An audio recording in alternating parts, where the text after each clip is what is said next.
Quoi qu'il arrive, la flamme de la résistance française ne doit pas s'éteindre et ne s'éteindra pas. Ces mots, prononcés par le général de Gaulle le 18 juin 1940 sur l'antenne de la BBC, sont aujourd'hui entrés dans l'histoire.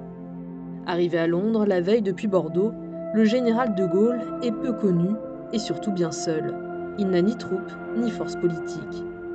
Accompagné seulement de son aide de camp, il choisit de continuer le combat alors que le maréchal Pétain vient d'annoncer qu'il va demander aux Allemands la signature d'un armistice.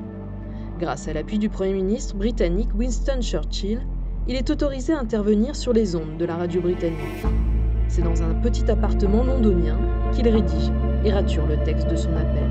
Chaque mot est pesé. Aux alentours de 18h, le 18 juin, il s'adresse à la population française dans un studio de la BBC. Son texte est court et est surtout destiné aux militaires, aux ingénieurs et ouvriers. Il les invite à rejoindre l'effort de guerre des Alliés à Londres. L'appel n'a cependant que peu d'audience.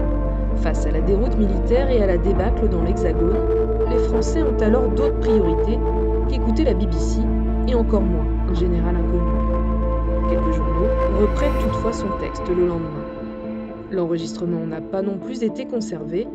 Il n'en reste aujourd'hui que peu de traces, hormis le manuscrit original. On confond d'ailleurs souvent l'appel du 18 juin avec celui du 22 juin dont il existe un témoignage sonore. J'invite tous les Français qui veulent rester libres à m'écouter et à me suivre. Vive la France, libre!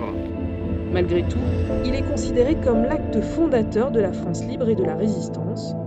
Au cours de l'été 1940, quelques milliers de volontaires y répondent et rejoignent les rangs des forces françaises libres. La voix du général devient ensuite peu à peu familière. Durant le conflit, il intervient 67 fois sur la BBC, ce qui lui vaut le surnom de Général Micro.